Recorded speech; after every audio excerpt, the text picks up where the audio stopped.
Praised be Jesus and Mary. So in today's lesson, we are going to learn how to solve rational inequalities. By the end of this video, you should be able to solve rational inequalities using two methods, the LCD method and the sign analysis. Okay, so let's recall, a rational inequality is an inequality that involves irrational expression.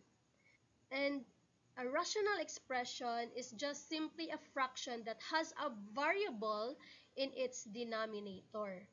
So, when solving rational inequalities, always remember denominators cannot be zero.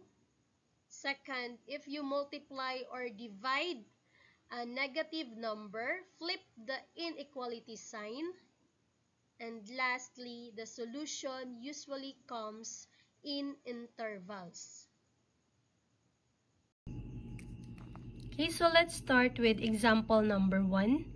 So to solve this one, list all the denominators. So we have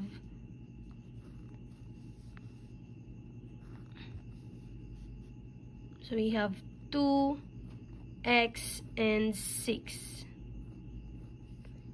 Okay. So divide 2x and 6 sa 2. Cancel 2. So i-write ang na-remain. So we have 1 and x and 6. Okay, copy the operation plus.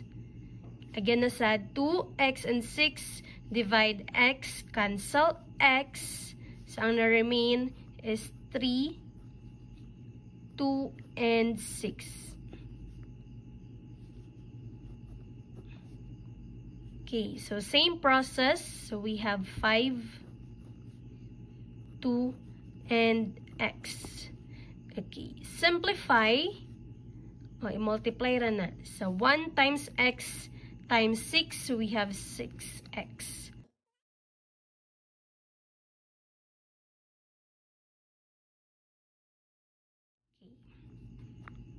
Okay, so combine like terms. So we have 6x minus 10x greater than or equal to negative 36. Okay, so simplify. So we have negative 4x greater than or equal to negative 36.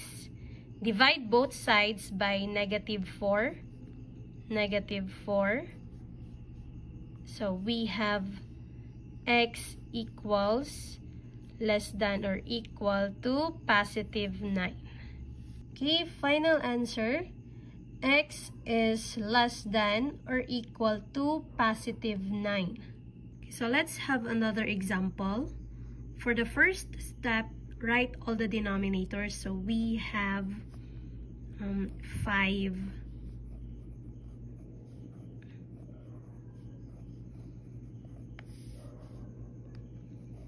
Okay, so let's divide and multiply. So 5, 2x, 3, and 2. Divide 5. So cancel 5. So ang na-remain is 1 na numerator. Cancel 5 here. So ang na-remain is 2x, 3, and 2. Okay, copy the operation. Okay, again, balik tasad. 5, 2x, 3, and 2. Divide 2x. Cancel 2x. Cancel 2x. So we have 3, 5, 3, and 2. Okay, so less than or equal to, same process.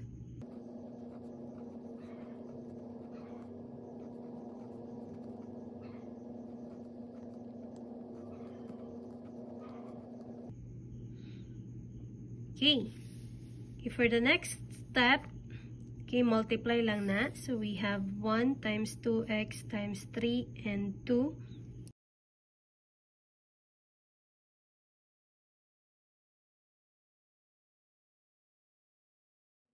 Okay, after multiplying, combine like terms. 12x, 40x.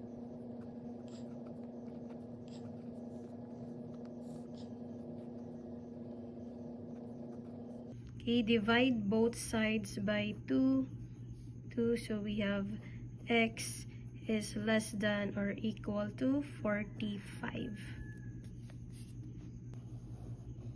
Okay, that means that all numbers 45 and below, okay, 45 and below will be your x value or your solution.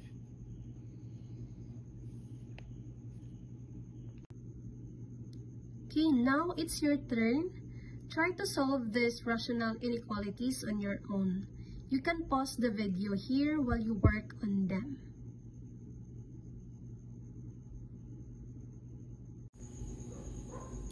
Alright, let's check your answers. Here are the solutions.